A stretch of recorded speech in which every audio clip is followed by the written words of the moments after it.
Welcome to the Progtalks by the Progspace.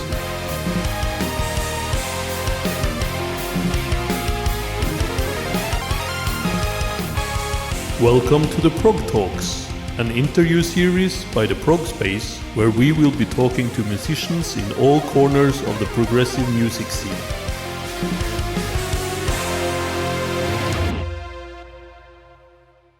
Welcome back to another episode of the Progtalks. I'm your host Dario, and as always, before we jump into today's topic and welcome today's guests, don't forget to get us a cup of coffee or get yourself a coffee cup in our shop. It helps us out a lot. And now, without further ado, calling from Norway, Simen Ruud, guitarist and songwriter, right? And Magnus Johansen, the keyboardist from the band Maraton. And you guys, you have a new album right around the corner. It is called Unseen Colors. And I'm super excited for you guys to be back with new music. Welcome to the Progtalks. How are you doing? Oh, thank you. Thanks for having us. I'm doing fine. I'm doing good. Just came off work into this. What about you, Magnus? I'm good. Thanks for having us. Haven't done much today. I'm just sitting here in my humble home studio. So it's nice to talk to you today, Dario. Wonderful. Yeah, I remember like before the pandemic, was it 2018 or 2019 when you guys toured with Leprous? And Of course, the first album, Meta, was the talk of the town. Oh, that's nice.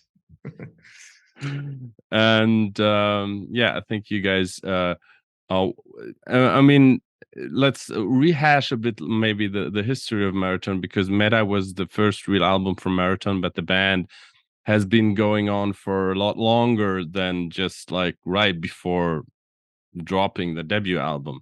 Right. And but with Meta, I think you guys had also and the touring that you were able to do back then, you were kind of building up a momentum. So did you have the feeling that it was kind of stopped and halted with a pandemic then, like happening right after?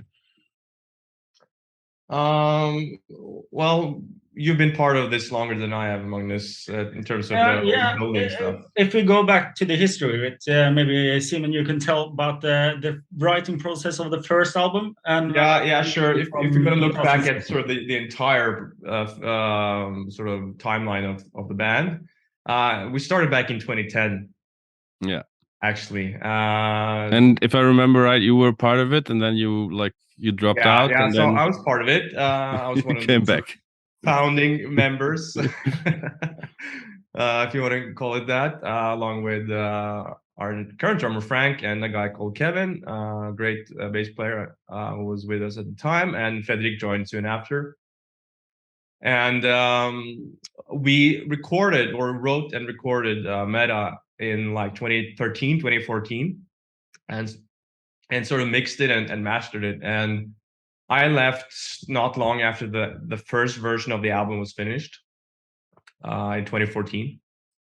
So I think I left around the time we're at now, like September, October or something, 2014. So the band obviously continued without me, and sort of did a great job just building up like an audience, like a fan base, and sort of getting sort of the whole live thing going on, because we didn't focus too much on the live playing when I was in the band. It was more about figuring out, okay, what are we going to do, writing new stuff, and just getting like an album out. We did put out like an EP before that. That's terrible. Nobody should listen to that. But yeah, that was sort of the gist of it. And they hired a new guitar player, a new bass player, and obviously Magnus as well has been very essential to the band's live sound. Yeah, the guitarist who replaced you was the one who reached out to me. and he showed me an album, which was, in my opinion, a fantastic album. And also Fredrik and Frank was still in the band, and they were sitting on this album, and they told me, we think it's too good not to be releasing this and not to be playing these songs. So I kind of became a part of this new band trying to promote this album. So we started in 2016 and playing every gig we came across, playing for Two Guys and a Dog, and up until the release of the album, which was in 2019. Yeah. And that was like the first gig we managed to get an attendance of 100 people with as a headliner ourselves. So we did a lot of small gigs to get to that point. And from then on, we got a couple of support gigs for Circus Maximus and Leprous. And when the talks started to go about doing a European tour with the Leprous, there was some, I guess, different interests within the band because, long story short, we asked Simen to come back to do the entire tour. And the tour was in February 2020, and we played, 20 concerts.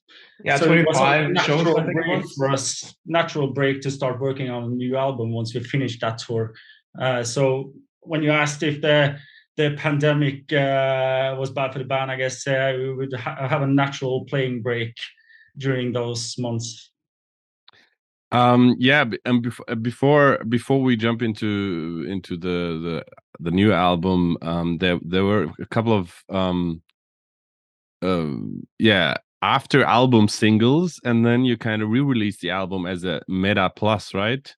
If I remember correctly. Yeah, so we actually recorded a couple of more songs for Meta that wasn't on the first original version. There's even one more that it's not on the current version actually, but that's a story for another time. But yeah, so we recorded 12 songs in total, and I think 11 eventually would be released. I think that we did a song called Almost Human and a track called Fringe Logic as sort of tail singles to follow up the momentum of Meta.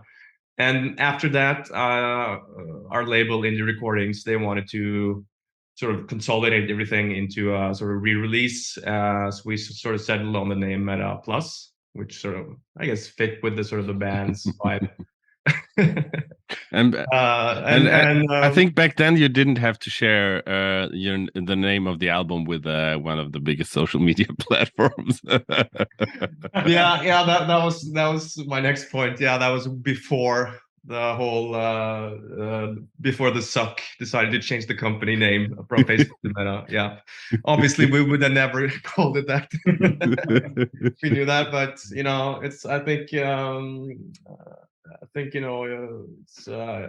we're flattered. Well, actually, to be honest, from all the Meta songs, including the Meta Plus songs, I think Almost Human is my favorite song. So, thank you. I really liked the album, but then you came I think Fringe Logic and then Almost Human, and that was like, oh yeah, they got some more into it there. yeah it's I guess they're a bit more proggy than some of the other tracks on the record, or at least sort of longer format songs with more parts and more stuff going on, like very busy drums. I don't know why they didn't make the cut on the first version, Magnus. I wasn't there. No, I didn't hear the songs until, I guess, a couple of years after I joined. So where they have been stored, I have no idea.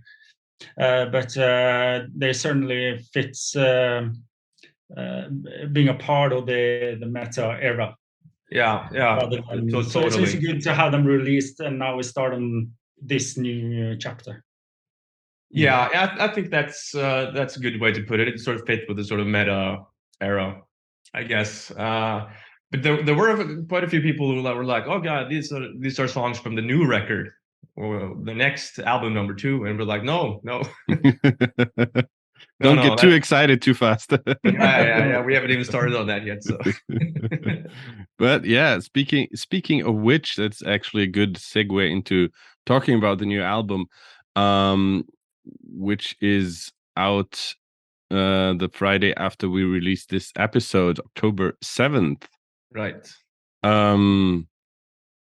Yeah, and the first few singles from the new album, they went into the other direction. I would say they were very, very electronic, very poppy. Not that many super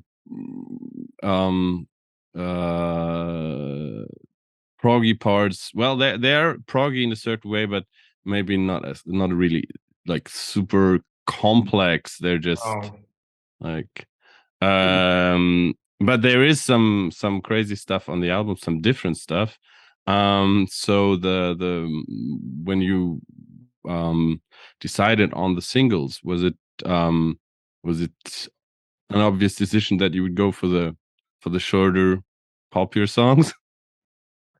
Well, I think it's a good question. There's always a couple of ways you can look at, how to decide singles. There's always, different ways of thinking about it. I think for us, it was more about, okay, what's the job of a single? What's the purpose of it? What's the sort of the general format? And I think, because I think every song on the album is very different, both in just musically and sonically as well. So it wasn't really about figuring out songs that represented the album, because I think no single song represents the album that well alone, I think.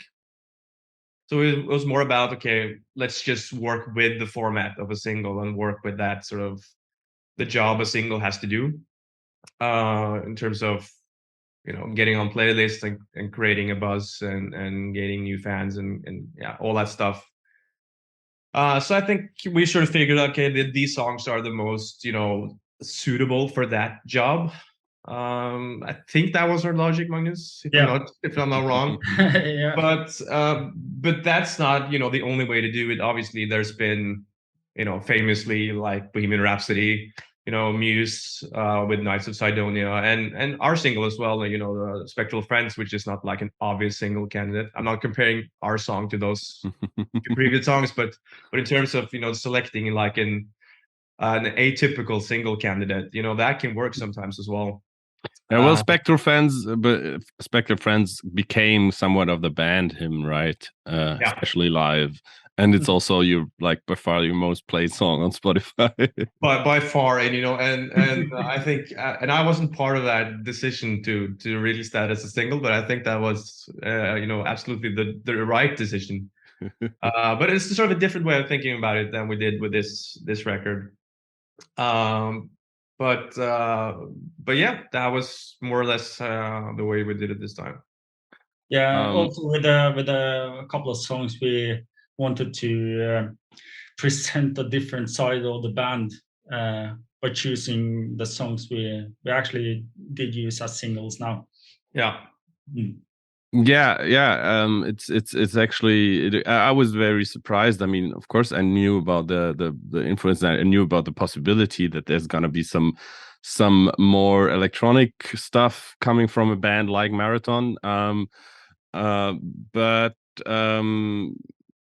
what also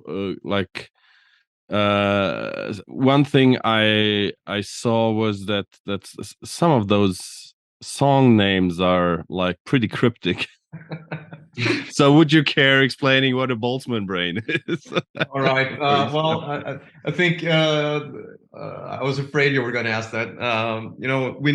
Just a side note, when we played our record to our label the first time, they were like, finally you're doing something more, that's more accessible. But the song titles, you can't even Google them. They're like 2 steps forward, 1 step back. But it's that's just the way it was. Yeah. So a Boltzmann brain, it's sort of derived from a sort of famous thought experiment from a scientist physicist called Ludwig Boltzmann, who basically is very, very easily explained, basically said that, you know, the likelihood of a brain just randomly appearing at some certain parts of the universe is larger than, you know, everything that were to happen for us to exist in this place right now. You know, there's so many coincidences, right? For us to be in this place, so many things that would have to happen, that likelihood of a brain just randomly appearing somewhere in the universe with, you know, a consciousness and memories and thoughts is, you know, possibly higher than the probability that we're existing in Wow. the here and now. So the idea is that, oh, are we all Boltzmann brains like floating around in space? and but I just like the title. I just love like weird dumb stuff like that. And it reminded me of Pinky and the Brain. So I actually had the Boltzmann Brain title for a long time, and there was actually another song called Boltzmann Brain, but when we wrote the one that, you know, is known as Boltzmann Brain today, I was like, no, this is Boltzmann Brain, because that title is too good to waste it on something else. So, is there gonna be a video with floating brains for it? No, we actually were gonna do a video about a dancing brain, like a guy or a girl in a brain suit. Okay. Dancing in the street, but brain suits are very expensive. Let me tell you that. So yeah, we didn't have the budget for that. Need to do crowdfunding for that. Yeah, we should think about that next time. But of course, on the album there's not only singles, and I think the biggest surprise, you're left with the last two songs. Yeah. What can I say? I want to hear what you have to say. Well, all you people listening out there, yeah, you better prepare yourselves for something huge. Wow, I was actually super. I had to stop what I was doing when it came on, because it was so flashed by it. Thank you. That's really the cool. last two songs on the album, "A Body of Your Own" and "Unseen Color." I have the feeling you like going from meta to Unseen Color. You kind of let a bit loose of the quite, like, there's quite some similar songs on meta, like style wise. This, like, there's kind of this marathon style song on meta that was there a couple of times, but then I have the feeling that you songwriting wise you let loose and went into different direction. Like you said, with the singles, you wanted to show like the more poppy and electronic side, but what you're doing on those last two songs is neither poppy nor electronic. Yes. So going into the songwriting for Unseen Color, was it like were you going for like, let's just see what happens and anything goes kind of approach? Yeah, I think it was sort of a weird situation, and if you chime in when you want, bonus, but I was sort of just joining the band after being away for like 6 years or something, and there wasn't really any material to work with within the band when I joined, because the focus, I think, from the previous version of the band, you know, in my absence, I think was more just play live and you know, build up an audience and all that stuff. So there wasn't really any focus on writing new stuff. So when I came in, we were more or less starting from scratch in a lot of ways. So it sort of gave us this weird circumstance where, you know, the band had sort of built up the marathon as this one thing, and I had been sort of on the outside, and sort of our paths had diverged a bit. You know, musically, I hadn't been like part of the band in any meaningful way. during those years. Obviously, we're still friends and all that, but like I weren't really part of any decisions and sort of the brand of the band, or sort of how the band was supposed to sound. And so I sort of had this outside in perspective when we were going in, and so we didn't really know what to do at all. You know, the only thing that we do, I think we agreed on the tour bus driving through Serbia or something, we're like, oh, we have to do a new album, you know, when we get back. That was the only thing that we knew, which is better than just, oh, we have to do new music, because it's sort of, okay, we have to write like 11 or, or 10 songs or something. So that was sort of the only guidelines that we had. But obviously just as we were going to start write the album, our initial plan was that we were going to be together in a room to just write everything, since we didn't have any ideas, you know, going into it. But then obviously COVID happened. So, and we didn't really know when things were going to open up again, right? So we're just like waiting and waiting and waiting. And we didn't want to go back to the old way of doing stuff, which was basically just me in my room writing stuff, because we were like, okay, just let's try to give this new way of working a chance after COVID. But it didn't really happen. So I just started experimenting with stuff like, okay, I'll just try to make whatever I want. And if anything works for Maraton, that's cool. If it's for some other project, that's cool as well. So I was just like messing around with stuff on my spare time, or just to stay productive and to just like try new stuff. And I think, you know, that was what became the album at the end. I think all those weird ideas that didn't really fit anywhere else. I think me and Magnus were talking, and we were like, what if that's the album? What if all these weird things that don't really fit in with, because we had like 30, 40 song ideas, and most of them were like more like metal, or more in that style, I think, more like rock metal. And we're like, oh, but we have all this cool weird stuff that doesn't fit in, but what if that's the album? So that's sort of what happened. Yeah, I think the guys were on board with it, and it sort of happened gradually. It took like 6 months before we really got to that point. I think we just spent a lot of time just figuring stuff out and just waiting and trying out different stuff by ourselves. And after like we got into, I think around this time of year in 2020, I think, you know, we started to get a sense of what the album was going to be. I don't know if that's your experience, Magnus, but yeah, definitely. Please elaborate.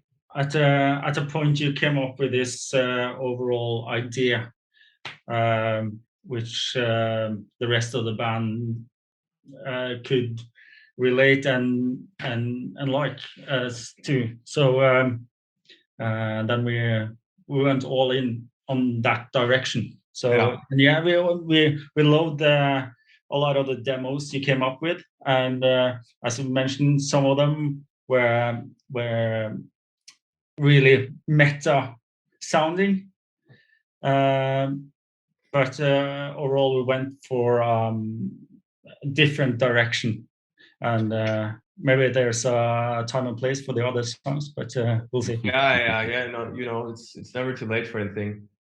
So yeah, I think just the overall main difference is that, you know, we got the chance to sort of reevaluate what a Maraton song could and could not be, and sort of open up.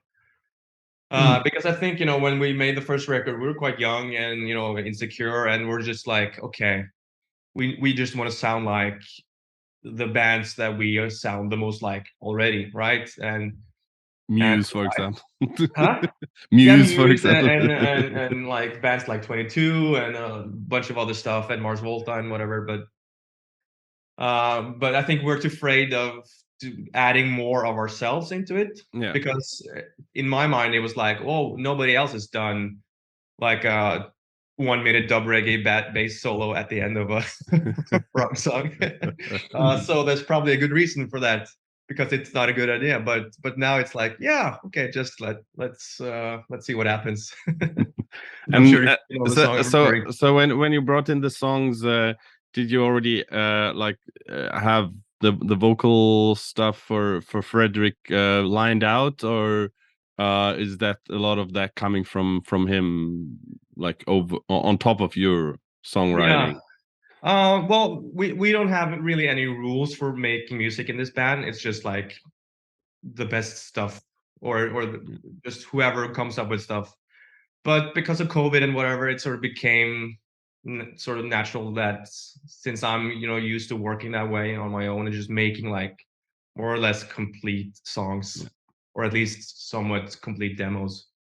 That it sort of happened that way. But on Meta, Fredrik wrote a lot of the vocal parts along with me. But for this record, I did most of the lead vocal stuff. Obviously, he added his sort of flavor to it.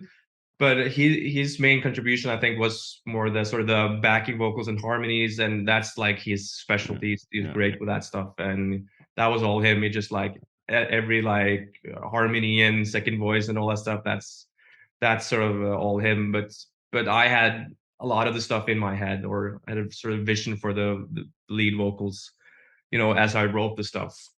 Yeah, I have the feeling on Unseen Color is on Unseen Color that as well as on Meta, that Maraton is kind of like a band where all ingredients are very, very important. All the different instruments, like as a band, but still, I mean, Fredrik's voice is in front and center.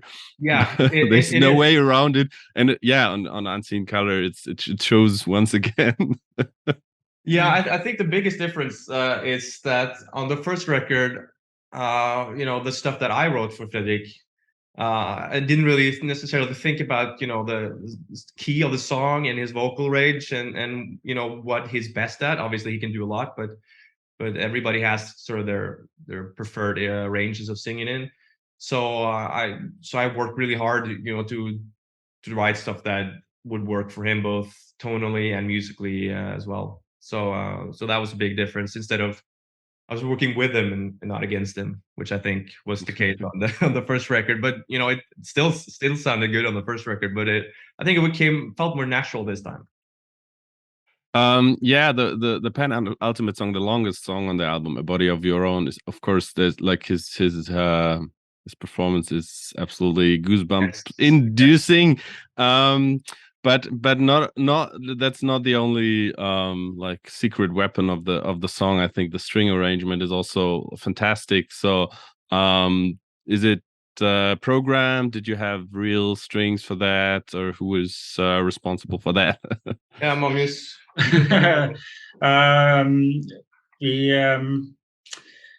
We met together, wrote some string parts when we were in Oslo, and then we hired some girl off of Fiverr.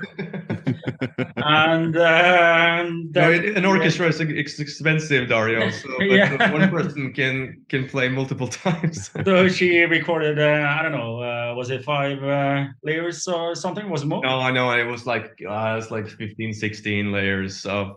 There you go. It was first and second violin and viola. Yeah, and then we had Raphael, who's now playing in Lepers, to do I very expected important as much improvisation on top of this. Yeah.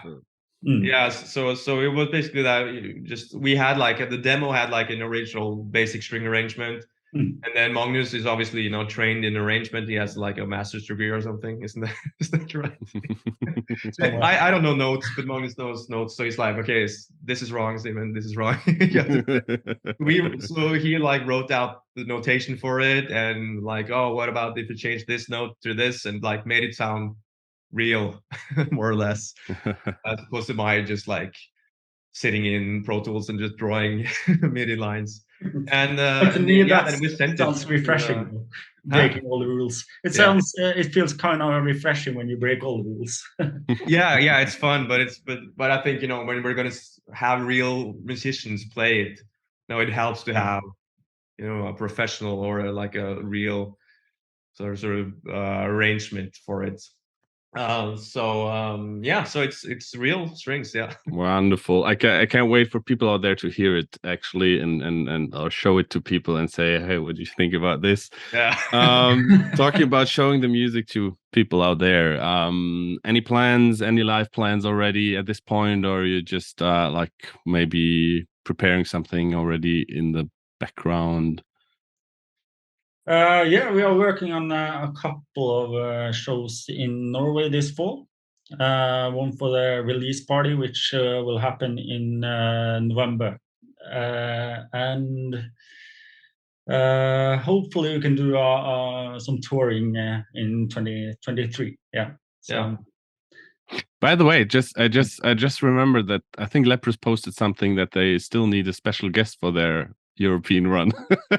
Oh, they did. they have I think they have a Calandra as opener confirmed, but they posted something about looking for a special guest, and it's always cool to see. Like I think Wheel, who also played a couple of times with Lepros, and also with Soen, for example.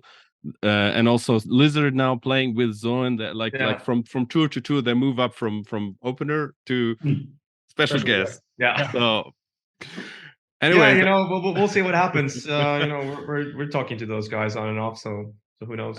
I really hope you guys will be able to present Unseen Color live to a big audience, and I wish you guys all the best with the album. It deserves to be heard far and wide. Thank you, Dario. Thanks for being on the show. It was great talking to you. Super excited for the album to come out, and I'm sure the people who already know you will they're gonna love it. But of course, there's gonna be a lot. There's still a lot more to convince, and you got some pretty good arguments. Well, thank you so much, Dario.